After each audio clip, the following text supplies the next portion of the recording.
Hi students, welcome back. Today we are going to discuss the remaining topics from solid state. Okay, the next topic, formula of a compound and the number of voids filled.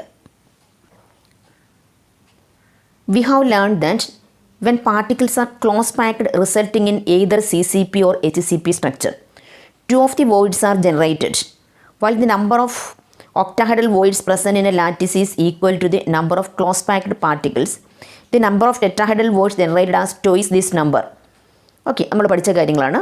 അപ്പോൾ നമുക്ക് ഒരു lattice ഫോർമേഷന് വേണ്ടിയിട്ട് n number of particles ആണ് വേണ്ടതെങ്കിൽ അതിനകത്ത് number of octahedral voids എന്ന് പറയുന്നത് എന്നും അതുപോലെ നമ്പർ ഓഫ് ടെട്രാഹെഡ്രൽ വോയിഡ്സ് എന്ന് പറയുന്നത് 2n ആയിരിക്കും. നമ്മൾ പഠിച്ച കാര്യമാണ് വീണ്ടും പറഞ്ഞിരിക്കുന്നത്. Okay, then in ionic solids, bigger ones means anions form the close packed structure and the smaller ones usually cations occupy the voids. അപ്പോൾ നമ്മൾ അയോണിക് സോളിഡ്സിൽ ബിഗ്ഗർ വൺസ് എന്ന് പറഞ്ഞാൽ യൂഷ്വലി ആനയോൺസ് ആയിരിക്കും ക്ലോസ് പാക്ഡ് സ്ട്രക്ചർ ഫോം ചെയ്യിപ്പിക്കാനായിട്ട് use ചെയ്യുന്നത്.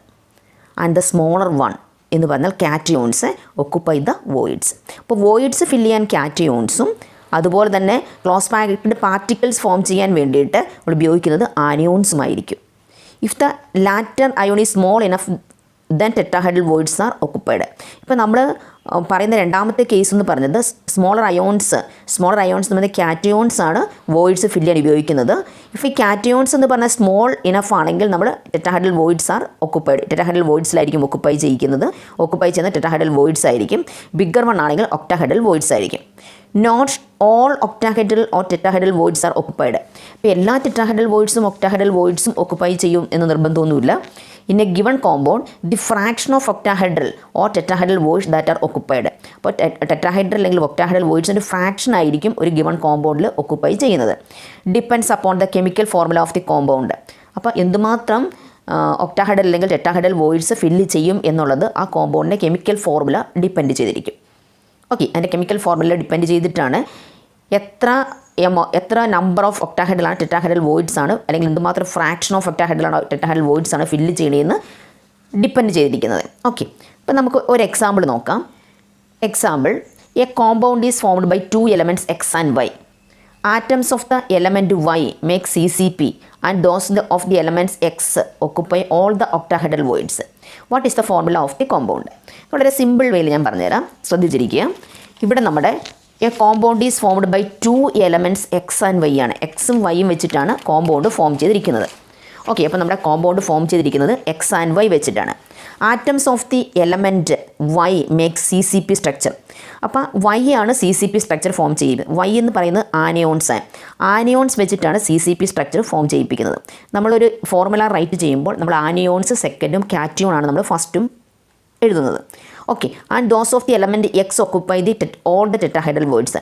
അപ്പോൾ X ആണ് നമ്മുടെ ടെട്രാഹെഡ്രൽ വോയിഡ്സ് ഫില്ല് ചെയ്യാൻ വേണ്ടി യൂസ് ചെയ്യുന്നത്.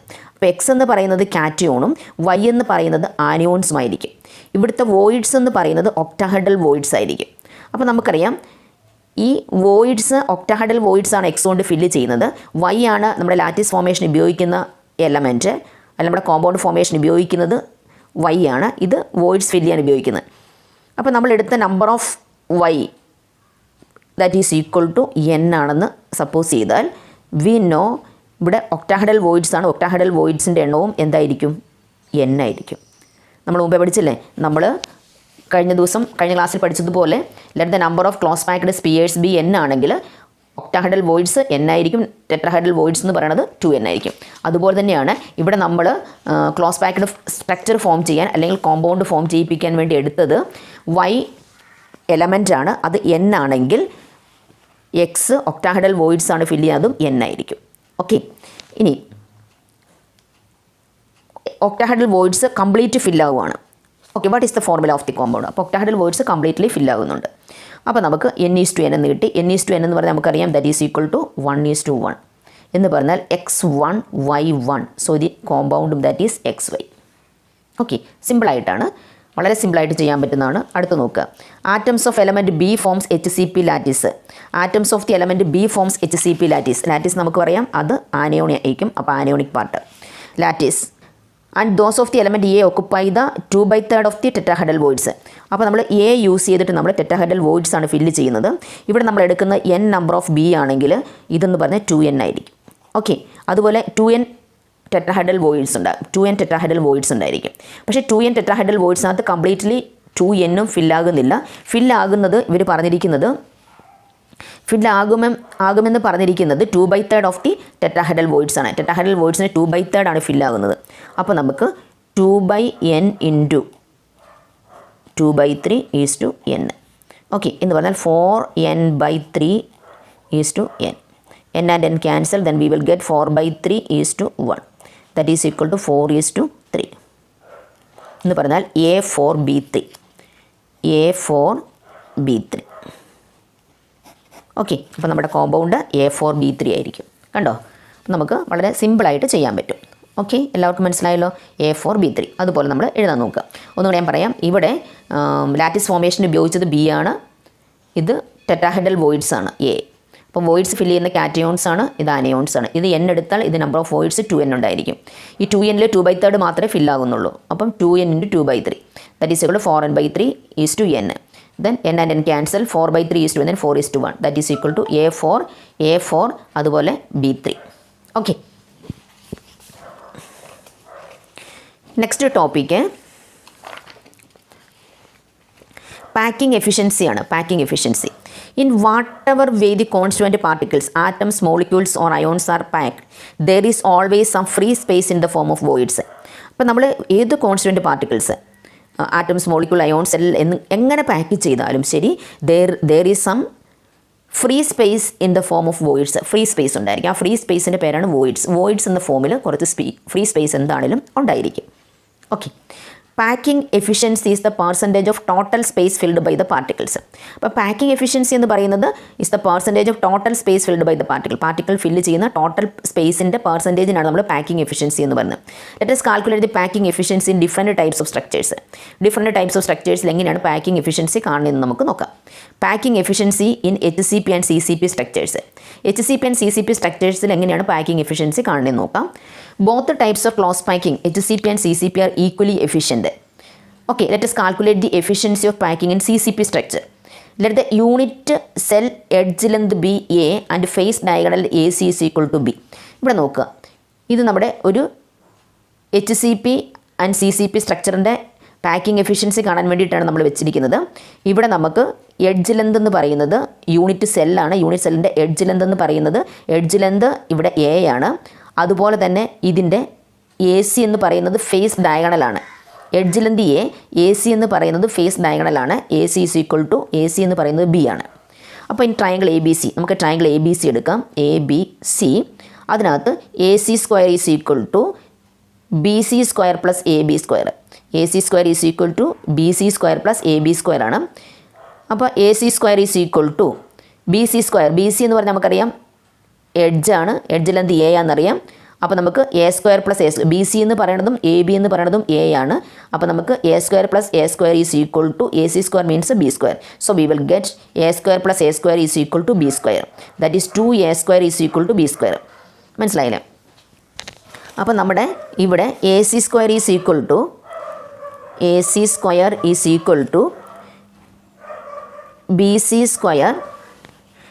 Square plus AB square. BC is equal to AB is equal to that is equal to A ആണ്. അപ്പം B square is equal to A square plus A square. അപ്പം B square is equal to 2A square. therefore B is equal to √2A. B എന്ന് പറയുന്നത് √2A ആണ്.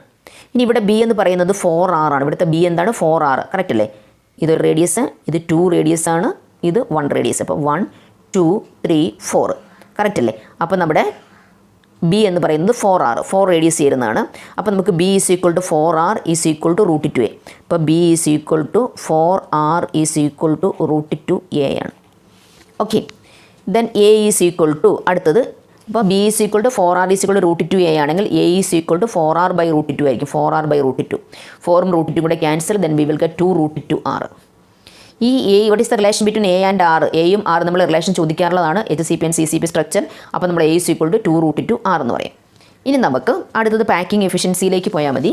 Packing efficiency is equal to volume occupied by the 4 spheres in the unit cell. അപ്പോൾ നമ്മുടെ each unit cell in CCP structure has effectively 4 spheres ആണ് ഓർത്തിരുന്നോണം. അപ്പോൾ നമ്മുടെ volume occupied by the 4 spheres എന്ന് പറയുന്നത് 4 into volume of a sphere 4/3 πr cube into 100 divided by total volume of the unit cell. Volume means that is a cube. A cube means 2√2r the whole cube. Okay. അപ്പോൾ 4 ഇൻറ്റു 4/3 πr cube into 100 divide by 2√2r the whole cube.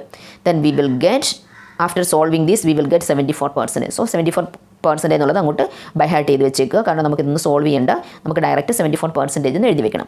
ഇപ്പോൾ നമ്മൾ പഠിച്ച packing efficiency in HCP and CCP structures ആണ്. അപ്പോൾ അത് കറക്റ്റായിട്ട് അതിൻ്റെ എങ്ങനെയാണത് വന്നതെന്ന് നോക്കുക. എന്നിട്ട് അതിൻ്റെ പാക്കിംഗ് എഫിഷ്യൻസി എത്രയാണെന്ന് നോക്കുക, 74%. ഓക്കെ. ഇനി നമുക്ക് efficiency of packing in body centred cubic structures ആണ്. ബോഡി സെൻറ്റേർഡ് ക്യൂബിക് സ്ട്രക്ചേഴ്സ് ഒക്കെ നമ്മൾ പഠിച്ചതാണ്. അപ്പോൾ ഇതിനകത്ത് it is clear that the atoms at the center will be in touch with the other 2 atoms diagonally arranged. കണ്ടോ, ഇതാണ് സെൻറ്ററിൽ ഉള്ളത്, ഇത് രണ്ടും ഡയഗണലി അറേഞ്ച്ഡ് ആണ്. അപ്പോൾ അതുമായിട്ട് ടച്ചിലിരിക്കുകയാണ്. ഇതാണ് ഓക്കെ.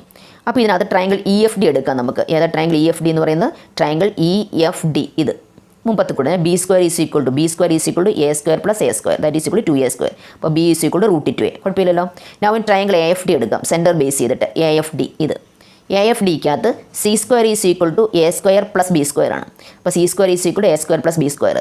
B² എന്ന് പറഞ്ഞാൽ നമ്മൾ എന്താ പറയുന്നത്? B² is equal to 2A² അല്ലേ? അപ്പോൾ A² plus 2A², that is equal to 3A². So C is equal to √3A. അപ്പോൾ C is equal to √3A. ഇനി നമുക്ക് നോക്കാം, ഇത് എത്ര ആറാന്ന് നോക്കിക്കേ. ഇതും 4R അല്ലേ? അപ്പോൾ √3A is equal to 4R. Correct ആണല്ലോ? √3A is equal to 4R. So A is equal to 4R by √3. Okay. A is equal to 4R by √3. അപ്പോൾ A നമുക്ക് കിട്ടി. therefore R is equal to √3A divided by 4. ഇനി മുമ്പത്തെ കൂടി തന്നെ packing എഫിഷ്യൻസിയാണ്.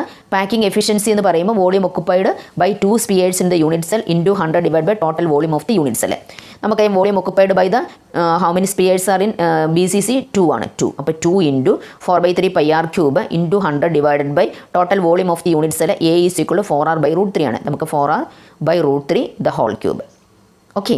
അപ്പോൾ നമുക്ക് സോൾവ് ചെയ്യുമ്പം 68% എന്ന് കിട്ടി. അത് ബൈ ഹാർട്ട് ചെയ്ത് വെച്ചേക്കുക, 68.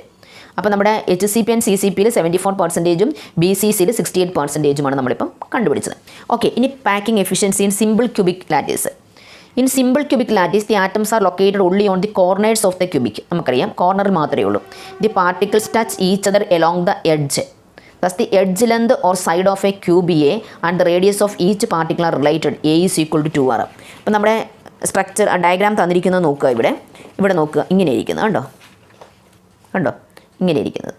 അപ്പോൾ ഇവിടെ A ഈസ് ഈക്വൽ ടു എന്ത് വരും? A എന്ന് പറഞ്ഞാൽ എഡ്ജ് ലെന്താണ്. രണ്ട് സ്പിയറിൻ്റെയും സെൻറ്ററുകൾ തമ്മിൽ ജോയിൻ ചെയ്യുന്നതാണ്. അപ്പോൾ A ഈസ് ഈക്വൽ ടു നമുക്ക് 2R എന്ന് കിട്ടും. A is equal to 2R. Okay. The volume of the cubic unit cell is equal to A cube, that is equal to 2R the whole cube, that is equal to 8R cube. ഇവിടെ only 1 atom ആയിരിക്കും. അപ്പോൾ volume occupied by the cell നമുക്കറിയാം 4/3 πr ക്യൂബാണ്. പിന്നെ മുമ്പേ നമ്മൾ പഠിച്ചതുപോലെ packing efficiency is equal to volume of 1 atom divided by volume of cubic unit cell into 100. 4/3 πr cube divide by 8R cube into 100, that is equal to 52.4%. അപ്പോൾ നമുക്കറിയാം thus we may conclude that CCP and HCP structure have maximum packing efficiency. അപ്പോൾ maximum packing efficiency ഉള്ളത് CCP and HCP structures. CCP and HCP structures have maximum packing efficiency. ഓക്കെ. ഇനി calculations involving unit സെല്ലാണ്. അതിനകത്ത് നമുക്ക് ഒരു ഫോർമുലയുണ്ട്. ആ formula D is equal to ZM divide by A cube into NA. Okay. അതിനകത്ത് Z എന്ന് പറയുന്ന number of atoms present in 1 unit സെല്ലാണ്. ക്യാപിറ്റൽ M എന്ന് പറയുന്ന മോളാർ മാസ് ആണ്. A എന്ന് പറയുന്നത് എഡ്ജ് ലെന്ത് ആണ്. A ക്യൂബ് എന്ന് പറഞ്ഞാൽ വോളിയം ഓഫ് ദി യൂണിറ്റ് സെല്ലാണ്. NA എന്ന് പറയുന്നത് അവഗാഡ്രോ നമ്പർ. അപ്പോൾ D എന്ന് പറയുന്ന ഡെൻസിറ്റിയാണ്. അപ്പോൾ ഈ ഫോർമുല ബൈ ഹാർട്ട് ചെയ്തിട്ട് അത് വെച്ചിട്ട് നമുക്ക് പ്രോബ്ലം ചെയ്യാനുണ്ട്. ഓക്കെ. അപ്പോൾ നമുക്ക് പ്രോബ്ലം ചെയ്യുന്ന സമയത്ത് ഇത് യൂസ് ചെയ്യണം. അപ്പോൾ D ZM divide by A cube into NA. D is equal to ZM divide by A cube into NA. Okay. The next നമുക്ക് ഇംപെർഫെക്ഷൻ ഇൻ സോളിഡ്സ് ആണ്. എന്താണ് imperfection in solids?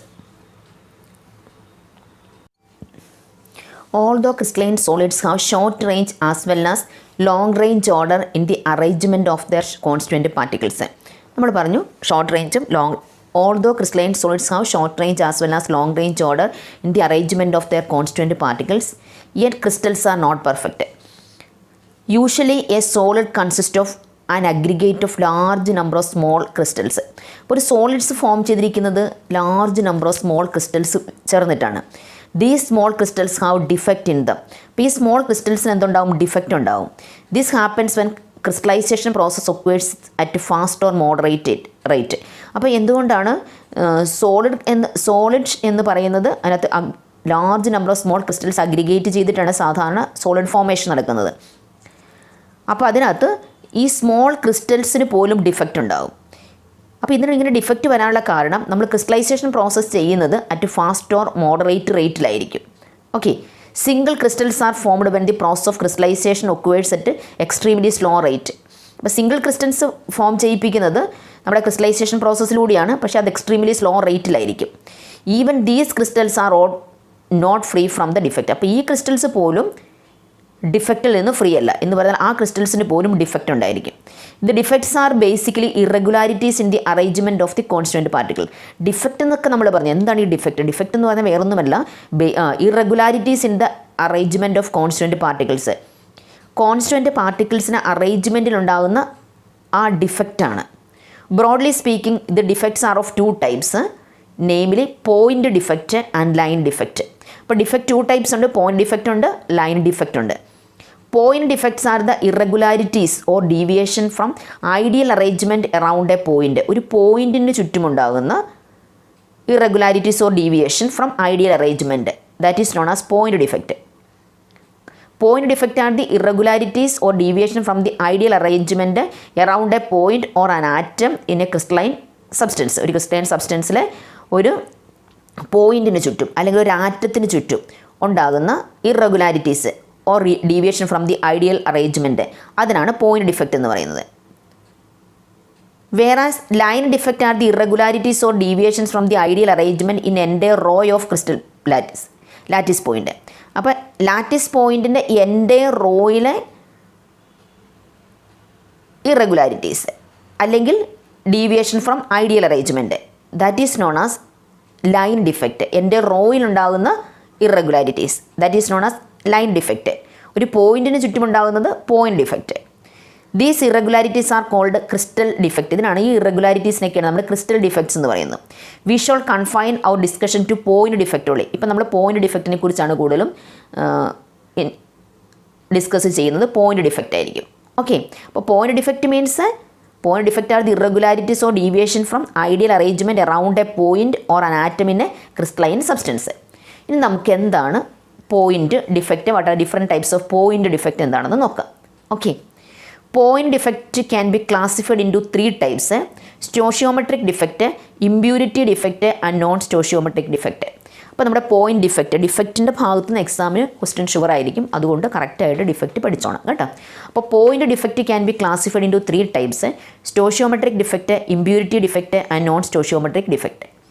Stoichiometric defect, these are the point defect that do not disturb the stoichiometry of the solid. സോളിഡ്സിൻ്റെ സ്റ്റോഷിയോമെട്രീനെ ഇത് affect ചെയ്യുന്നില്ല, disturb ചെയ്യുന്നില്ല. They are also called intrinsic or thermodynamic defect. അപ്പോൾ നമ്മുടെ stoichiometric ഡിഫക്റ്റിന് ഇൻട്രൻസിക് ഡിഫക്റ്റ് എന്നും thermodynamic defect എന്നും പറയാം. Basically these are 2 types: vacancy defect and interstitial defect. അപ്പോൾ നമ്മുടെ സ്റ്റോഷിയോമെട്രിക് ഡിഫക്റ്റ് എന്ന് പറയുന്ന 2 types ഉണ്ട്: വേക്കൻസി ഡിഫക്റ്റും ഇൻഡസ്ട്രീഷ്യൽ ഡിഫക്റ്റും. Okay, vacancy defect and interstitial defect. അപ്പോൾ നമ്മുടെ സ്റ്റോഷിയോമെട്രിക് ഡിഫക്റ്റ് എന്ന് do not disturb the stoichiometry of the solid. പിന്നെ അതിന് വേറെ ഇൻട്രൻസിക് ഓർ തെർമോഡൈനാമിക് ഡിഫക്റ്റ് എന്ന് പറയും. അത് ബേസിക്കലി 2 types ഉണ്ട്: vacancy defect and interstitial defect. Vacancy defect, when some of the lattice sites are vacant the crystal is said to have vacancy defect. Some of the lattice site vacant ആണെങ്കിൽ ആ crystal നമ്മൾ എന്ത് പറയും? Vacancy defect എന്ന് പറയും. These result in decrease in the density of the substance. Vacancy defect എന്ന് പറഞ്ഞാൽ lattice site vacant. Lattice site vacant ആണെങ്കിൽ നമ്മൾ വേക്കൻസി ഡിഫക്റ്റ് എന്ന് പറയും. അവിടെ ഡെൻസിറ്റി ഡിക്രീസ് ആവും. This defect can also developed when a crystal substance is heated. ഒരു substance heat ചെയ്യുമ്പോഴും ഈ ഡിഫക്റ്റ് ഉണ്ടാകുന്നതാണ് ഇത് വേക്കൻസി ഡിഫക്റ്റ്. വേക്കൻസി ഡിഫക്റ്റ് ഉണ്ടാകുന്നത് ലാറ്റിസ് സൈറ്റ് വേക്കൻ്റ് ആകുമ്പോൾ. അപ്പോൾ അവിടുത്തെ ഡെൻസിറ്റിക്ക് ചേഞ്ച് ഉണ്ടാവും. ചേഞ്ച് മീൻസ് ഡെൻസിറ്റി ഡിക്രീസ് ആവും. കറക്റ്റായിട്ട് പഠിച്ചു വയ്ക്കണം കേട്ടോ. അത് ഡെൻസിറ്റി ഡിക്രീസിങ്ങും എല്ലാം ആ ഡിഫക്റ്റുകളെല്ലാം കറക്റ്റായിട്ട് പഠിക്കണം. ഇത് കണ്ടോ, ഇതാണ് vacancy defect. Lattice site vacant ആയി. ലാറ്റിസ് സൈറ്റ് വേക്കൻ്റ് ആകുക എന്ന് പറഞ്ഞാൽ ഡെൻസിറ്റി ഡിക്രീസ് ചെയ്യുക എന്നാണ് അതിനകത്ത് മീനിങ്. കണ്ടോ, ഇത് നമ്മുടെ സ്റ്റോഷിയോമെട്രിക് ഡിഫക്റ്റ് ആണ് വേക്കൻസി ഡിഫക്റ്റ് എന്ന് പറയുന്നത്. ഡയഗ്രാം കാണുമ്പോൾ മനസ്സിലാക്കുന്നത് വേക്കൻസി ഡിഫക്റ്റ് ആണെന്ന്. ഇനി Next, interstitial defect. When some constituent particles, atoms or molecules occupy interstitial site, the crystal is said to have interstitial defect. ഇനി അടുത്ത ഡിഫക്റ്റ് ഇൻഡസ്ട്രീഷ്യൽ ഡിഫക്റ്റ്. ഇവിടെ വേക്കൻസി ഡിഫക്റ്റിനകത്ത് ഇതിനകത്തുള്ള ലാറ്റിസൈറ്റ് വേക്കൻ്റ് ആണ്. പക്ഷെ നമ്മുടെ ഇൻഡസ്ട്രീഷ്യൽ ഡിഫക്റ്റിനകത്ത് വേക്കൻ്റ് അല്ല, അതിന് ആ സൈറ്റിൻ്റെ ഇടയിലേക്ക് ആറ്റംസ് അല്ലെങ്കിൽ മോളിക്യൂൾസ് അല്ലെങ്കിൽ അയോൺസ് കയറിയിരിക്കും. അതാണ് ഇൻഡസ്ട്രീഷ്യൽ സൈറ്റ് എന്ന് പറയുന്നത്. ഇൻഡസ്ട്രീഷ്യൽ സൈറ്റിലേക്ക് കയറിയിരിക്കുക. So that defect is known as interstitial defect. This defect increases the density of the substance. സബ്സ്റ്റൻസിൻ്റെ ഡെൻസിറ്റി ഇൻക്രീസ് ആവുകയുള്ളൂ. ഇവിടെ കണ്ടല്ലോ, ഇത് കണ്ടോ, ഇതിൻ്റെ ഇടയിൽ കണ്ടോ, ഇങ്ങനെ ആറ്റംസ് അല്ലെങ്കിൽ മോളിക്യൂൾസ് അല്ലെങ്കിൽ അയോൺസ് വന്ന് കയറിയിരിക്കും. അപ്പോൾ എന്തുവരെ സംഭവിക്കും? ഡെൻസിറ്റി ഇൻക്രീസ് ആവും. ആറ്റംസ് പോയി കഴിഞ്ഞാൽ ഡിക്രീസ് ആവും, അഡീഷണലായിട്ട് വന്നു കയറിയാൽ ഇൻക്രീസ് ആവും. ഓക്കെ, അപ്പോൾ അതിനാണ്. അപ്പോൾ നമ്മൾ 2 types ഓഫ് സ്റ്റോഷിയോമെട്രിക് ഡിഫക്റ്റ് പഠിച്ചു. Vacancy defect and interstitial. Vacancy ഡിഫക്റ്റും പഠിച്ചു, ഇൻഡസ്ട്രീഷ്യൽ ഡിഫക്റ്റും പഠിച്ചു. Vacancy and interstitial defect are explained above can be shown by non ionic solids. അപ്പോൾ നോൺ അയോണിക് സോളിഡ്സ് കാണിക്കുന്ന ഡിഫക്റ്റാണ് നമ്മുടെ വേക്കൻസി ആൻഡ് ഇൻഡസ്ട്രീഷ്യൽ ഡിഫക്റ്റ് എന്ന് പറയുന്നത്. Ionic solids must always maintain electrical neutrality. അപ്പോൾ അയോണിക് സോളിഡിൻ്റെ കേസിൽ അവർ ഇലക്ട്രിക്കൽ ന്യൂട്രാലിറ്റി മസ്റ്റായിട്ട് മെയിൻറ്റെയിൻ ചെയ്തിരിക്കണം. Rather than simple vacancy or interstitial defect they show these defect as ഫ്രങ്കൽ and Schottky defect. അപ്പോൾ നമ്മുടെ നോൺ അയോണിക് സോളിഡ്സിനകത്ത് ഈ നമ്മളിപ്പം പറഞ്ഞ ഡിഫക്റ്റുകളുണ്ടല്ലോ, വേക്കൻസി ആൻഡ് ഇൻഡസ്ട്രീഷ്യൽ ഡിഫക്റ്റ് കൂടാതെ അവർക്ക് ഫ്രങ്കൽ ആൻഡ് ഷോട്ട്കി ഡിഫക്റ്റും കൂടി ഉണ്ടായിരിക്കും. ഏത് ഡിഫക്റ്റ് കൂടിയാണ്? Frenkel and Schottky defect. Okay, in the case of ionic സോളിഡ്സിൻ്റെ കേസിൽ. ഓക്കെ, അപ്പോൾ അത് കറക്റ്റായിട്ട് മനസ്സിലാക്കിയെടുക്കുക. ഇനി നമുക്ക് എന്താണ് ആ ഡിഫക്റ്റ് എന്ന് നോക്കാം. നമുക്ക് Frenkel defect. This defect is shown by ionic solids. അപ്പോൾ അയോണിക് സോളിഡ്സ് കാണിക്കുന്ന ഡിഫക്റ്റാണ് ഫ്രങ്കൽ ഡിഫക്റ്റ് എന്ന് പറയുന്നത്. ഇതിനകത്ത് smaller ion usually cation is dislocate from its normal site to an interstitial site. Dislocate from its normal site to the interstitial site. Normal സൈറ്റിൽ നിന്ന് ഇൻഡസ്ട്രീഷ്യൽ സൈറ്റിലേക്ക് dislocate ചെയ്തു പോവുക, അതാണ് അവിടെ സംഭവിക്കുന്നത്. അപ്പോൾ നമ്മുടെ this defect is shown by ionic solids. The smaller ion usually cation is dislocate from its normal site to an interstitial site. Normal സൈറ്റിൽ നിന്ന് ഡിസ്ലൊക്കേറ്റ് ചെയ്തിട്ട് അത് ഇൻഡസ്ട്രീഷ്യൽ സൈറ്റിലേക്ക് വരും. ഓക്കെ, ഫിഗർ 1.25 അതാണ് കാണിക്കുക. കണ്ടോ, ഇവിടെ നമുക്ക് നോക്കാം. കണ്ടോ, ഇത് കണ്ടോ, നോർമൽ സൈറ്റിൽ നിന്ന് ഇതിവിടെ ഇരിക്കേണ്ട ആളാണ്. കണ്ടല്ലോ, ഇവിടെ നിന്ന് വന്നിട്ട് ആൾ ഇതിൻ്റെ ഇടയ്ക്ക് കയറിയിരിക്കും. ഇത് ഇവിടെ ഇരിക്കും. കണ്ടോ, ഇൻഡസ്ട്രീഷ്യൽ സൈറ്റിനുള്ളിൽ കയറിയിരിക്കും.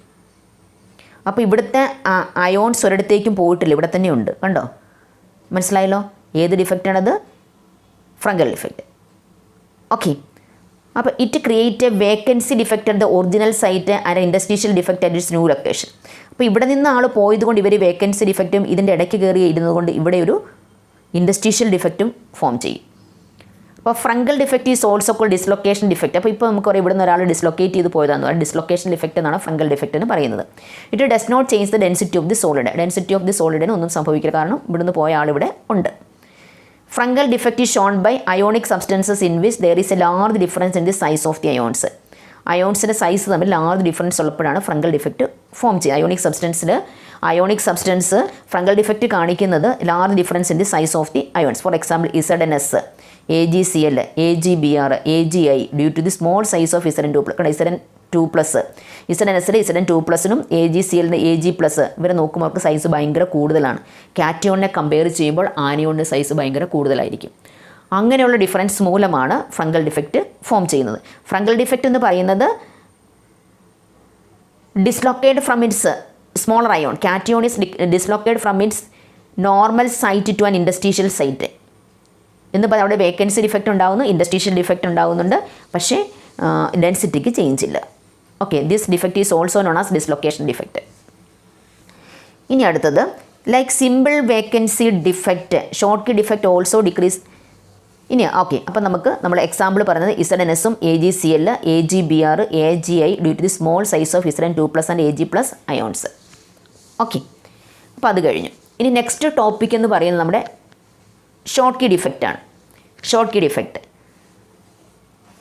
It is basically a vacancy defect in ionic solids. ഇതൊരു വേക്കൻസി ഡിഫക്റ്റ് ആണ്. In order to maintain electrical neutrality the number of missing cations and anions are equal. അപ്പോൾ ഇതൊരു വേക്കൻസി ഡിഫക്റ്റ് ആണ്. അപ്പോൾ ഇലക്ട്രിക്കൽ ന്യൂട്രാലിറ്റി മെയിൻറ്റെയിൻ ചെയ്യാൻ വേണ്ടി number of കാറ്റയോൺസും and ആനയോൺസും miss ആകുന്നവരുടെ എണ്ണം equal ആയിരിക്കും. ഇപ്പോൾ നമുക്ക് കാണാം, കണ്ടോ, ഇവിടെ നിന്നൊരു നെഗറ്റീവ് ചാർജ് പോയി, അതുപോലെ തന്നെ നമുക്കറിയാം ഇവിടെ നിന്നൊരു പോസിറ്റീവ് ചാർജും പോയി. ഈക്വൽ നമ്പർ ആയിരിക്കും മിസ്സാകുന്നത്. ഓക്കെ, എത്ര പോസിറ്റീവ് പോയോ അത്രയും നെഗറ്റീവും പോയിരിക്കും ഇലക്ട്രിക്കൽ ന്യൂട്രാലിറ്റി മെയിൻറ്റെയിൻ ചെയ്യാൻ വേണ്ടിയിട്ട്. അപ്പോൾ അതിനാണ് നമ്മൾ ഷോർട്ട് കീ ഡിഫക്റ്റ് എന്ന് പറയുന്നത്. Okay, like simple vacancy defect, Schottky defect also decreases the density of the സബ്സ്റ്റൻസിൻ്റെ ഡെൻസിറ്റി കുറഞ്ഞു പോകും. ഏതിനകത്ത്? ഷോർട്ട് കീക്ക്. പക്ഷേ ഫ്രങ്കൽ ഡിഫക്റ്റിനകത്ത് പോയ ആൾ അവിടെ തന്നെ ഉള്ളത് കൊണ്ട് ഡെൻസിറ്റിക്ക് ഒന്നും സംഭവിക്കുന്നില്ല. ഇവിടുന്ന് കാറ്റയോണും ആനയോണും ഒരുപോലെ മിസ്സായി പോവുകയാണ്. അപ്പോൾ അതിൻ്റെ ഡെൻസിറ്റി ഡിക്രീസ് ആകും. ഓക്കെ, ഇനി ഇങ്ങോട്ട് വരിക. Ionic substances in which the cation and anion are almost similar size. അപ്പോൾ ആനയോണും കാറ്റയോണും ionic substances in which the cation and anion of almost similar size ആയിരിക്കും. അപ്പോൾ അങ്ങനെയുള്ളവരാണ് ഈ ഡിഫക്റ്റ് Na+Cl- കണ്ടോ, Cl- ഓൾമോസ്റ്റ് സിമിലർ സൈസ് ആയിരിക്കും. പിന്നെ ഇതിനകത്തൊരു AgBr ഉണ്ട്, സിൽവർ ബ്രോമൈഡ്. ഈ സിൽവർ ബ്രോമൈഡ് ഇവിടെയുണ്ട്. അപ്പോൾ സിൽവർ ബ്രോമൈഡ് എന്ന് പറയുന്നത് ഫ്രങ്കൽ ഡിഫക്റ്റും കാണിക്കും, ഷോർട്ട് കീ ഡിഫക്റ്റും കാണിക്കും. അതാ സിൽവറിൻ്റെ സ്പെഷ്യാലിറ്റിയാണത്. അതൊരു അബ്നോർമൽ ബിഹേവിയർ കാണിക്കുന്നതാണ്. അപ്പോൾ അത് രണ്ട് ഡിഫക്റ്റും കാണിക്കുന്നത് Schottky defect and Frenkel defect. അതെടുത്തിട്ട് എക്സാമിന് എപ്പോഴും ചോദിക്കാറുണ്ട്. ഷോർട്ട് കീ ഡിഫക്റ്റും ഫ്രങ്കൽ ഡിഫക്റ്റും ഒരുപോലെ കാണിക്കുന്നതാണ് സിൽവർ ബ്രോമൈഡ് എന്ന് പറയും. ഷോർട്ട് കീ ഡിഫക്റ്റും കാണിക്കും, ഫ്രങ്കൽ ഡിഫക്റ്റും കാണിക്കും. ഓക്കെ, നെക്സ്റ്റ് ഇമ്പ്യൂരിറ്റി ഡിഫക്ട്സ് ആണ്. ഇനി നമുക്ക് ഉള്ള ഇമ്പ്യൂരിറ്റി ഡിഫക്ട്സ് ആണ്. എന്താണ് നമുക്ക് ഇമ്പ്യൂരിറ്റി ഡിഫക്ട്സ് എന്ന് നോക്കാം. അതിനകത്ത് if molten NaCl containing A little amount of SrCl2 is crystallised. അപ്പോൾ നമ്മൾ NaCl ആണ്, മോൾട്ടൺ ആണ്, അതിനകത്തേക്ക് സ്മോൾ എമൗണ്ട് ഓഫ് SrCl2 കൂടെ ചേർത്തിട്ട് ക്രിസ്റ്റലൈസേഷൻ അണ്ടർഗോ ചെയ്യിപ്പിക്കുകയാണ്. Some of the site of Na+ ions are occupied by Sr2+. അപ്പം Na+ൻ്റെ സൈറ്റിൽ കുറച്ച് Na+ൻ്റെ സൈറ്റിലേക്ക് Sr2+ ഒക്കുപ്പൈ ചെയ്യും. Each Sr2+ replaces 2 Na+ ions. അപ്പം ചാർജ് മെയിൻറ്റെയിൻ ചെയ്യണമെങ്കിൽ SRൻ്റെ valency means charge means that is 2+ ആണ്, സോഡിയത്തിന് Na+ ആണ്. അപ്പോൾ എന്ത് സംഭവിക്കും? ഈ ചാർജ് മെയിൻറ്റെയിൻ ചെയ്യാൻ വേണ്ടി 2 Na+നെ മാറ്റിയിട്ടായിരിക്കും Sr2+ ആ പ്ലേസിൽ ഒക്കുപ്പൈ ചെയ്യുന്നത്. It occupies the site of 1 ion and other site remains vacant. അപ്പം 2 Na+നെ റിമൂവ് ചെയ്യുമ്പം 2 സൈറ്റ് അവിടെ വേക്കൻ്റ് ആകും. ആ 2 സൈറ്റ് വേക്കൻ്റ് ആയാലും ഒരു സൈറ്റിലായിരിക്കും Sr2+ ഒക്കുപ്പൈ ചെയ്യുന്ന, മറ്റേ സൈറ്റ് അവിടെ വേക്കൻ്റ് ആയിട്ട് കിടക്കും. ചാർജ് ന്യൂട്രലൈസ് ചെയ്യാൻ വേണ്ടിയുള്ള, ചാർജ് മെയിൻറ്റെയിൻ ചെയ്യാൻ വേണ്ടിയിട്ടാണ് അങ്ങനെ ചെയ്യുന്നത്. Sr2+ എന്ന് പറയുന്നതിൻ്റെ ചാർജ് 2+ ആണ്, സോഡിയത്തിൻ്റെ Na+ ആണ്. അപ്പോൾ ഒരു Sr2+ 2 സോഡിയം 2 Na+നെ റിമൂവ് ചെയ്തതിന് ശേഷം മാത്രമാണ് ആ ക്രിസ്റ്റലിനുള്ളിലേക്ക് ഒക്കുപ്പൈ ചെയ്യുന്നത്. അതിൽ ഒരു പ്ലേസിൽ ഒക്കുപ്പൈ ചെയ്തിട്ട് മറ്റേ സൈറ്റ് അവിടെ വേക്കൻ്റ് ആയിട്ട് കിടക്കും. കണ്ട, Sr2+ ഇവിടെയുണ്ട്, ഇവിടെ ഒരു സൈറ്റ് വേക്കൻ്റ് ആയിരിക്കും. അപ്പോൾ എത്ര Sr2+ കയറിയിട്ടുണ്ടെങ്കിൽ നമ്മൾ ഈ വേക്കൻറ്റ് സൈറ്റ് നോക്കിയാൽ മതി. ഇപ്പോൾ ഇവിടെ ഒരു വേക്കൻറ്റ് സൈറ്റേ ഉള്ളെങ്കിൽ ഒരു Sr2+ ആയിരിക്കും. അപ്പോൾ it occupies the site of 1 ion and the other site remains vacant. The cationic vacancies thus produced are equal in number to that of Sr2+. അപ്പോൾ എത്ര Sr2+ ഉണ്ടോ അത്രയും കാറ്റയോൺ വേക്കൻസി ഉണ്ടായിരിക്കും. Okay, another similar example is solid solution of cadmium chloride and silver chloride. Cadmium ക്ലോറൈഡും silver ക്ലോറൈഡും തമ്മിലുള്ള ആ solid solution, ഇതും ഇമ്പ്യൂരിറ്റി ഡിഫക്റ്റിന് എക്സാമ്പിളാണ്. അപ്പോൾ ഇമ്പ്യൂരിറ്റി ഡിഫക്റ്റ് അത് നന്നായിട്ട് നോക്കുക. ഇനി നമുക്ക് അടുത്ത ടോപ്പിക്ക് നോൺ സ്റ്റോഷിയോമെട്രിക് ഡിഫക്ട്സ് ആണ്. Non stoichiometric defect. The defect discussed so far do not disturb the stoichiometry of the crystalline substance. അപ്പോൾ ഇത്രയും നേരം നമ്മൾ പറഞ്ഞ ഡിഫക്റ്റ് ഒന്നും നമ്മുടെ ക്രിസ്റ്റലൈൻ സബ്സ്റ്റൻസിൻ്റെ സ്റ്റോഷിയോമെട്രിയെ അഫക്റ്റ് ചെയ്യുന്നില്ല. However, a large number of non-stoichiometric inorganic solids are known which contain the constituent elements in non-stoichiometric ratio due to defect in their crystal structure. These defects are of two types: metal excess defect and metal deficiency defect. അപ്പോൾ നമ്മൾ non stoichiometric defect എന്ന് പറഞ്ഞത് അത് these defects R 2 types ഉണ്ട്. Metal excess ഡിഫക്റ്റും ഉണ്ട്, metal deficiency ഡിഫക്റ്റും ഉണ്ട്. Non stoichiometric defect എന്ന് പറയുന്നത് അതിനകത്ത് നമുക്ക് മെറ്റൽ എക്സസ് ഡിഫക്റ്റ്, ഇപ്പം നമ്മളിവിടെ പോയിൻ്റ് ഡിഫക്റ്റ് എന്ന് പറഞ്ഞപ്പോൾ stoichiometric defect, impurity defect and non stoichiometric defect ആയിരുന്നു. ഓക്കെ, അപ്പോൾ സ്റ്റോഷിയോമെട്രിക് ഡിഫക്റ്റ് ഇമ്പ്യൂരിറ്റി സ്റ്റോഷിയോമെട്രിക് ഡിഫക്റ്റിനകത്ത് നമ്മൾ വേക്കൻസി ഡിഫക്റ്റും ഇൻഡസ്ട്രീഷ്യൽ ഡിഫക്റ്റും കഴിഞ്ഞു, പിന്നെ ഫ്രങ്കൽ ഡിഫക്റ്റും ഷോർട്ട് കീ ഡിഫക്റ്റും കഴിഞ്ഞു. അത് കഴിഞ്ഞിട്ട് നമ്മൾ ഇമ്പ്യൂരിറ്റി ഡിഫക്റ്റിലേക്ക് വന്നു. ഇമ്പ്യൂരിറ്റി ഡിഫക്റ്റ് കഴിഞ്ഞിട്ട് ഇനി നമ്മൾ നോൺ സ്റ്റോഷിയോമെട്രിക് ഡിഫക്റ്റിലേക്കാണ് പോകുന്നത്. കറക്റ്റായിട്ട് ആ ഡിഫക്റ്റുകളെല്ലാം മനസ്സിലാക്കുക. ഇനി non stoichiometric defect means that are 2 types, metal excess defect and metal deficiency defect. അപ്പോൾ നമ്മുടെ നോൺ സ്റ്റോഷിയോമെട്രിക് ഡിഫക്റ്റ് 2 types ഉണ്ട്, metal excess defect and metal deficiency defect. എന്താണ് മെറ്റൽ എക്സസ് ഡിഫക്റ്റ് നോക്കാം. Metal excess defect due to anionic vacancies. Anionic vacancies മൂലമുണ്ടാകുന്ന ഡിഫക്റ്റാണ് metal excess defect എന്ന് പറയുന്നത്. Alkali ഹാലൈഡ്സിലേക്ക് NaCl and KCl show this type of defect. അത് നന്നായിട്ട് മനസ്സിലാക്കിക്കണം. ആൽക്കലി ഹാലൈഡ്സിലേക്ക് NaCl and KCl show the type of ഏത് ഡിഫക്റ്റാണ്? Metal excess defect due to anionic vacancies ആണ്. മെറ്റൽ എക്സസ് ഡിഫക്റ്റാണ് അവർ കാണിക്കുന്നത്. When crystals of NaCl are heated in an atmosphere of sodium vapor, the sodium atom are deposited on the surface of the crystal. The Cl- ion diffuse to the surface of the crystal and combine with the sodium atoms to give NaCl. This happens by the loss of electron by sodium atom to form Na+ ions. The released electrons diffuse into the crystal and occupy anionic sites. As a result, the crystal now has an excess of sodium. The anionic sites occupied by the unpaired electrons are called F centers. That is known as Faber center. They impart yellow color to the crystals of NaCl. The color results by the excitation of these electrons when they absorb energy from the visible light falling on the crystals. Similarly, excess of lithium make lithium chloride crystals pink and excess of potassium chloride make potassium chloride crystals violet or lilac. അപ്പോൾ ശ്രദ്ധിക്കുക, ഞാനത് പറഞ്ഞു തരാം, ശ്രദ്ധിക്കുക. ഇപ്പം ഇതാണ് ഒരു NaCl crystals എന്ന് വിചാരിച്ചു. ഇതാണ് sodium chloride crystal. The sodium chloride crystals R heated in the atmosphere of sodium vapour. ഇതിനെ നമ്മൾ ഹീറ്റ് ചെയ്യുവാണ്. സോഡിയം വേപ്പറിൻ്റെ പ്രസൻസിൽ നമ്മളിതിനെ ഹീറ്റ് ചെയ്യുമ്പോൾ sodium atoms are deposited on the surface of the crystal. ഈ ക്രിസ്റ്റലിൻ്റെ സർഫസിലേക്ക് വന്ന് സോഡിയം ആറ്റം വന്ന് ഡെപ്പോസിറ്റ് ചെയ്യും. Okay, അപ്പോൾ ഈ ക്രിസ്റ്റലിൻ്റെ സർഫസിലേക്ക് എന്ത് വന്ന് ഡെപ്പോസിറ്റ് ചെയ്യും? സോഡിയം ആറ്റം വന്ന് ഡെപ്പോസിറ്റ് ചെയ്യും. അപ്പോൾ നമ്മൾ പറഞ്ഞത് നമ്മൾ സോഡിയം ക്ലോറൈഡ് ക്രിസ്റ്റലാണ്. അപ്പോൾ ഈ സോഡിയം ക്ലോറൈഡ് ക്രിസ്റ്റലിനെ നമ്മൾ സോഡിയം വേപ്പറിൻ്റെ അറ്റ്മോസ്ഫിയറിലാണ് നമ്മൾ ഹീറ്റ് ചെയ്യുന്നത്. അപ്പോൾ ഇതിൻ്റെ സർഫസിലേക്ക് ആര് വന്നിരിക്കും? സോഡിയം ആറ്റം വന്ന് അതിൻ്റെ സർഫസിലേക്ക് ഇരിക്കും. ഓക്കെ,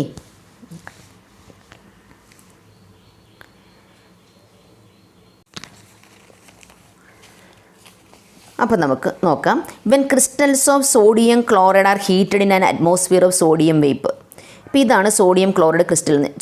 സപ്പോസ് ഇങ്ങനെ വരയ്ക്കുന്നതേ ഉള്ളൂ കേട്ടോ. Sodium chloride are heated in the atmosphere of sodium vapour. ഇതിനെ നമ്മൾ ഹീറ്റ് ചെയ്യുന്നത് സോഡിയം വേപ്പറിൻ്റെ അറ്റ്മോസ്ഫിയറിലാണ്. അപ്പോൾ ഇത് sodium atoms are deposited on the surface of the sodium crystal. Sodium ക്രിസ്റ്റലിൻ്റെ സർഫസിലേക്ക് ആര് വന്നിരിക്കും? Na+. സോഡിയം ആറ്റം വന്നിരിക്കും. Na+ അല്ല, സോഡിയം ആറ്റം വന്നതിൻ്റെ സർഫസിലേക്ക് ഇരിക്കും. ഓക്കെ, അപ്പോൾ നമ്മൾ സോഡിയം ക്ലോറൈഡിനെ സോഡിയം വേപ്പറിൻ്റെ അറ്റ്മോസ്ഫിയറിൽ ഹീറ്റ് ചെയ്യുമ്പോൾ sodium atoms are deposited on the surface of the crystal. അപ്പോൾ എന്ത് സംഭവിക്കും? ഈ ക്രിസ്റ്റലിൻ്റെ ഇപ്പോൾ ഇതിൽ സർഫസിനകത്ത് സോഡിയം ആറ്റം ഇരിപ്പുണ്ട്. അതുപോലെ ഈ ക്രിസ്റ്റലിൻ്റെ ഇൻസൈഡിൽ നിന്ന് Cl- അയോൺസ് ഡിഫ്യൂസ് ചെയ്തിട്ട് സർഫസിലേക്ക് വരും. അപ്പോൾ Cl- എന്ത് ചെയ്യും?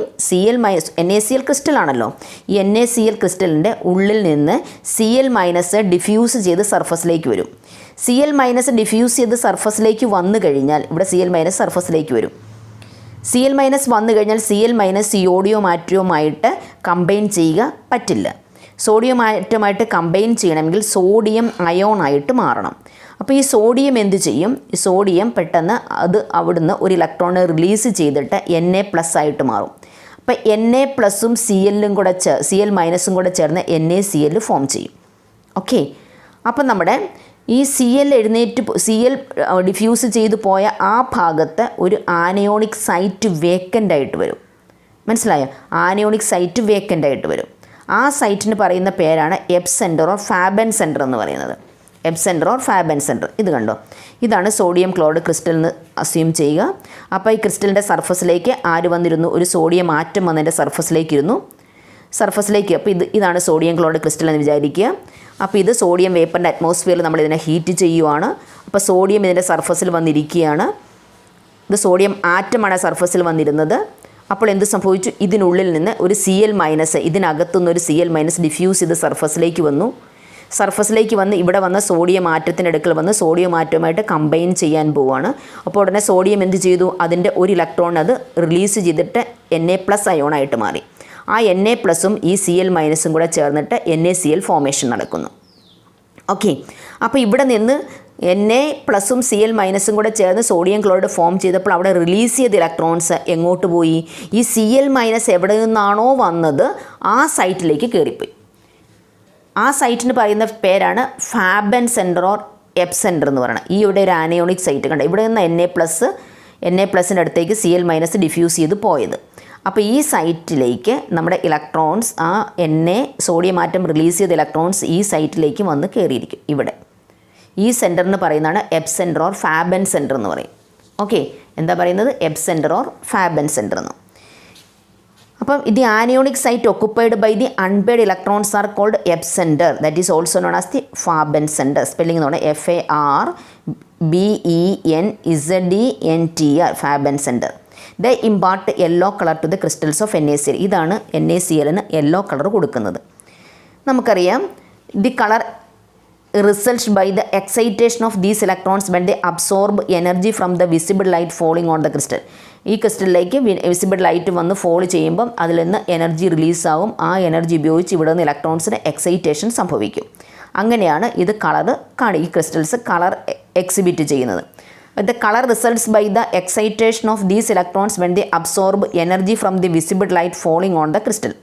Similarly, excess of lithium make lithium chloride crystal pink and excess of potassium make potassium chloride crystal violet. അപ്പോൾ ഇവിടെ excess of sodium ആണ്. ഓക്കെ, സോഡിയം ആണ്, എക്സസ് ഓഫ് സോഡിയം ആണ് അതിന് യെല്ലോ കളർ പ്രൊവൈഡ് ചെയ്തത്. അത് ലിത്തിയം ക്ലോറൈഡ് ക്രിസ്റ്റലിൽ excess of ലിത്തിയമാണ് അതിന് ലിത്തിയം ക്ലോറൈഡ് ക്രിസ്റ്റലിന് എക്സസ് ഓഫ് ലിത്തിയമാണ് അതിന് പിങ്ക് കളർ പ്രൊവൈഡ് ചെയ്യുന്നത്. പൊട്ടാസ്യം ക്ലോറൈഡ് ക്രിസ്റ്റലിന് എക്സസ് ഓഫ് പൊട്ടാസ്യം ആയിരിക്കും അതിനകത്ത് violet or lilac colour provide ചെയ്യുന്നത്. അപ്പം ഇതാണ് മെറ്റൽ എക്സസ് ഡിഫക്റ്റ് എന്ന് പറയുന്നത്. മെറ്റൽ എക്സസ് ഡിഫക്റ്റ്, സോഡിയമാണ് അവിടെ എക്സസ് വന്നത്. അതുപോലെ തന്നെ പൊട്ടാസ്യം ക്ലോറിനകത്ത് പൊട്ടാസ്യം അതായിരിക്കും അയോണാണ് എക്സസ് വരുന്നത്. ലിത്തിയം ക്ലോറിനകത്ത് ലിത്തിയം അയോൺസ് ആയിരിക്കും എക്സസ് ആയിട്ട് വന്നത്. ഓക്കെ, ഇനി metal excess defect due to presence of extra cations at the interstitial site. Metal excess defect due to anionic vacancy ഉള്ളതുകൊണ്ടാണ് ഇവിടെ മെറ്റൽ എക്സസ് ഡിഫക്റ്റ് വന്നത്. ഇനി അടുത്തത് metal excess defect due to the presence of extra cations at the interstitial site. Zinc oxide is white in colour at room temperature. ഇതിനെ നമ്മൾ heat ചെയ്യുമ്പോൾ Zn2+ഉം half O2ഉം 2 ഇലക്ട്രോണുമായിട്ട് മാറും. Now there is an excess of zinc in the crystal and its formula become Zn1+X into O, Zn1+XO. The excess of Zn2+ ions move to the interstitial site and the electrons to the neighboring interstitial site. കണ്ടോ, നമ്മുടെ ZnO എന്ന് പറയുന്നത് white in colour at room temperature. നമ്മളതിനെ heat ചെയ്യുമ്പോൾ അതിൻ്റെ white colour മാറിയിട്ട് അത് yellow കളറായിട്ട് മാറും. എന്താണ് അതിൻ്റെ റീസൺ? Zno എന്ന് പറയുന്നതിന് ഹീറ്റ് ചെയ്യുമ്പോൾ Zn2+ഉം ഹാഫ് O2ഉം 2 ഇലക്ട്രോൺസുമായിട്ട് മാറും. ഓക്കെ, അപ്പോൾ അവിടെ സിങ്ക് എക്സസ് ആയിട്ട് ഫോം ചെയ്യുവാണ്. കണ്ടോ, Zno ഹീറ്റ് ചെയ്യുമ്പോൾ Zn2+ ആയിട്ട് മാറും, സിങ്ക് എക്സസ് ആയിട്ട്. അപ്പം സിങ്കിൻ്റെ Zn2+ൻ്റെ എണ്ണം കൂടുന്നു എന്ന് പറഞ്ഞാൽ Zn1+XO ആയിട്ട് മാറുവാണ്. ഈ എക്സസ് ഫോം ചെയ്ത Zn2+ എന്ന് പറയുന്ന ഇൻഡസ്ട്രീഷ്യൽ സൈറ്റിലേക്ക് മൂവ് ചെയ്യുമ്പോൾ നമ്മുടെ electron moving to the neighbouring interstitial site. Okay, അപ്പോൾ അതുകൊണ്ടാണ് അത് വൈറ്റ് ആയിരുന്നത് ഹീറ്റ് ചെയ്ത പെട്ടെന്ന് യെല്ലോ കളറിലേക്ക് മാറിയത്. ഓക്കെ, ഇനി നമുക്ക് മെറ്റൽ ഡെഫിഷ്യൻസി ഡിഫക്റ്റ് നോക്കാം. മെറ്റൽ ഡെഫിഷ്യൻസി ഡിഫക്റ്റാണ് ഇനി നമുക്ക് പഠിക്കാനുള്ളത്. അപ്പോൾ നമ്മുടെ stoichiometric defect, impurity defect, non stoichiometric defect അത്രയും നമ്മൾ പഠിച്ചു കഴിഞ്ഞു. ഇനി ഇതിനകത്ത് നമ്മൾ നോൺ സ്റ്റോഷിയോമെട്രിക് ഡിഫക്റ്റിനകത്ത് metal excess defect, metal deficiency ഡിഫക്റ്റുമായിരുന്നു. Metal excess defect due to anionic vacancies പഠിച്ചു. അതുപോലെ metal excess defect due to presence of extra cations at interstitial site, അത് നമ്മൾ പഠിച്ചു കഴിഞ്ഞു. ഇനി നമുക്ക് മെറ്റൽ ഡെഫിഷ്യൻസി ഡിഫക്റ്റാണ്. There are many solids which are difficult to prepare in the stoichiometric composition and containing less amount of the metal as compared with the stoichiometric proportion. അപ്പോൾ നമുക്ക് പല സോളിഡ്സിനെയും അതിൻ്റെ ആക്ച്വലി ഉള്ള സ്റ്റോഷ്യോമെട്രിക് കോമ്പസിഷനിൽ നമുക്ക് പ്രിപ്പയർ ചെയ്യുക ബുദ്ധിമുട്ടാണ്. അങ്ങനെ കിട്ടത്തില്ല, കറക്റ്റ് സ്റ്റോഷ്യോമെട്രിക് കോമ്പസിഷനിൽ കിട്ടത്തില്ല. A typical example of this type FeO. FeO എന്ന് പറഞ്ഞാൽ Fe ആൻഡ് O. അതിനകത്ത് Feയുടെ കോൺസെൻട്രേഷൻ 0.95 വരെ വരാണ്. 0.95 O ആണ്. അതിന് റേഞ്ച് എന്ന് പറഞ്ഞാൽ 0.93 O മുതൽ 0.96 O വരെയാണ് റേഞ്ച് കിടക്കുന്നത്. അല്ലാതെ നമുക്ക് FeO 1:1 റേഷ്യോയിൽ കിട്ടത്തില്ല. 0.95 O ആണ്, അല്ലെങ്കിൽ റേഞ്ച് 0.93 O മുതൽ 0.96 വരെയാണ്. In the crystals of FeO, some of the Fe2+ cations are missing. അപ്പോൾ നമുക്ക് മനസ്സിലായി ഇവിടെ Fe2+ cations are missing ആണെന്ന്. എന്ത് പറ്റി അവർക്ക്? And the loss of positive charge is made up by the presence of the required number of Fe3+ ions. കണ്ടോ, അവിടെ നിന്ന് ലോസായ Fe2+ അയോൺസ്, അതിൻ്റെ loss of positive charge is made up by the presence of required number of Fe3+ ions. Okay, അപ്പോൾ നമ്മുടെ metal deficiency ഡിഫക്റ്റിനകത്ത് പറയുന്നത് പല സോളിഡ്സും അതിൻ്റെ സ്റ്റോഷ്യോമെട്രിക് കോമ്പസിഷനിൽ, കറക്റ്റ് സ്റ്റോഷ്യോമെട്രിക് കോമ്പസിഷനിൽ പ്രിപ്പയർ ചെയ്യുക എന്നുള്ളത് നടക്കില്ല. അതിനകത്ത് ലെസ് എമൗണ്ട് ഓഫ് കാറ്റയോൺസ് ആയിരിക്കും അതിനകത്ത് കാണുന്നത് compared to the stoichiometric proportion. Example നമ്മൾ FeO ആണ്. FeO എന്ന് പറഞ്ഞാൽ Fe 0.95 O ആണ്. റേഞ്ച് 0.93 O മുതൽ 0.96 O ആയിരിക്കും. അപ്പോൾ അതിനകത്ത് കുറച്ച് FeOയിനകത്ത് Fe2+ കാറ്റയോൺസ് മിസ്സാകുന്നുണ്ട്. And the loss of positive charge made up by the presence of required number of Fe3+ ions. Okay, അപ്പോൾ ഇത്രയും ടോപ്പിക്കാണ് നമുക്ക് സോളിഡ് സ്റ്റേറ്റിൽ നിന്ന് പഠിക്കാനുള്ളത്. നമ്മുടെ ടോപ്പിക് കംപ്ലീറ്റ് ആയി. ഇലക്ട്രിക്കൽ പ്രോപ്പർട്ടീസും മാഗ്നറ്റിക് പ്രോപ്പർട്ടീസും ഡിലൈറ്റഡ് പോർഷനാണ്. അപ്പോൾ ഇത്രയും ടോപ്പിക്കാണ് പഠിക്കേണ്ടത്. ഓക്കെ, അപ്പോൾ നമുക്ക് ഇനി അടുത്ത ക്ലാസ്സിൽ അടുത്ത ടോപ്പിക്കുമായിട്ട് വീണ്ടും കാണാം. അതുവരെ ബൈ.